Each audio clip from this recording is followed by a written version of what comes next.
Well, I'm Mark Anderson. As you know now, it's One Columbia.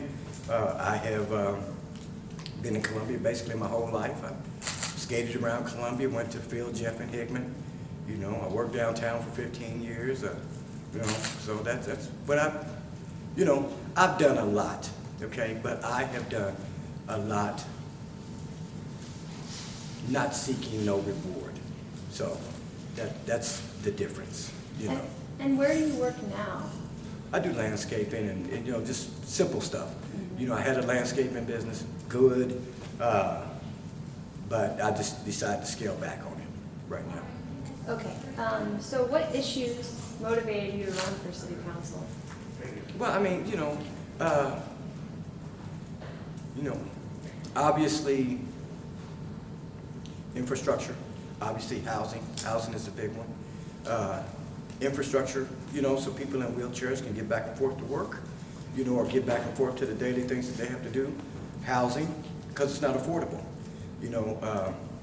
Pat's way of doing it is policy, and if her policy is anything like it is that she's done in interviews, we won't have no affordable housing. My affordable housing is you have to work with the developers. Okay, you have to. They have the means, the modes, and the ways. You know what I'm saying? The city's got to give them some tax breaks. The county's got to give them some tax breaks to do infill. Today I posted a video about modular homes today to show that other cities have done modular homes in infill and made it affordable.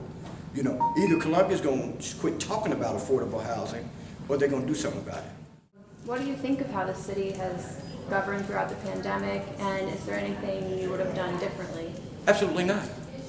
The city and the school, and everybody kind of jumps on them. I call it Monday morning quarterbacking. Most people didn't know what to do inside their own homes. You know what I'm saying? Let alone figure out how to deal with a city or a school. You see what I'm saying? So if you don't know, if you're still trying to figure it out in your own home, okay, then you really can't fault the city or the school for trying to keep this thing going. You see what I'm saying? You just can't, because they did what they could. They were handed this thing called COVID, and they were handed this thing called shutdown, and we've never heard of it. What does it look like? People literally trying to figure out to do history on a shutdown. You know what I'm saying? So, like how do we do it?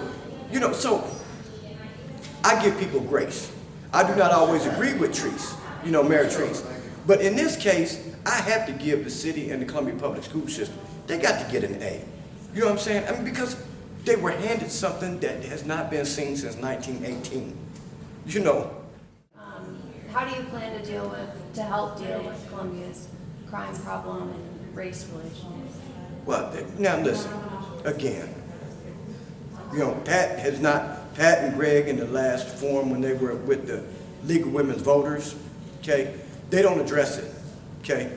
My thing is this, okay? Black people have got to accept responsibility for their own, okay? And what I mean by that is, if you see somebody in your neighborhood shooting, you need to address that, okay? Because you wouldn't let nobody slap your child, so why would you let somebody shoot at your child and not call the police? You see what I'm saying? You have to keep it in perspective. The only thing between white neighborhoods and black neighborhoods is white neighborhoods, whether it be right or wrong, are quick to call the police. If you look different or strange or be in that neighborhood, they quick to call the police. Okay, we don't call the police until after somebody's laying in the ground. And then when the police show up, then we don't know what happened. You see what I'm saying? We got to get the police on the front end of the problem. You see, and I've been saying that we need to change the message has got to change. Okay, the message has got to change. Within the black community, it's not snitching to save your own people. It's not snitching to save you from dying. That's not snitching. You see what I'm saying? What's snitching is if you get into somebody else's business, somebody over there smoking a joint and they ain't bothering nobody, and you call the police on them. Well, that's snitching. But if you got a dead body in the street and the police show up and say, hey, what happened, and nobody wants to talk about it, and then nobody says nothing until your child is laying in the street. The First Ward has a sewer problem. There was an instance earlier this year when people had sewage seeping up into their basements. How do you plan to address that as a first ward representative? Well, I mean, they got to quit playing with the money. Okay, so when I first started, we had they sent us this information stuff. The the 5th ward, got $600,000 for sidewalks. 600, okay? The 1st ward got 2 sidewalks fixed. Lynn Street and I think Lynn Street and some other little small development they had.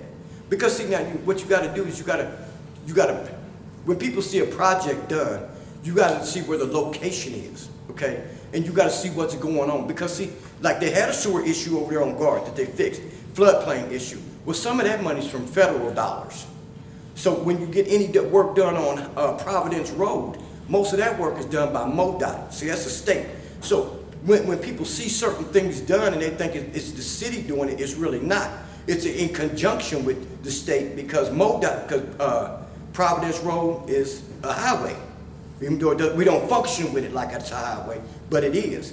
So they need to spend money in the 1st ward. Is really what it comes down to be. They need to, the money's there. You got 600 out there, out south they're getting ready to do a, $10, $12 million project, widening knife on all that out there, okay? You mean tell me we couldn't have got 10% off of that to work on some of this mess over here? You see,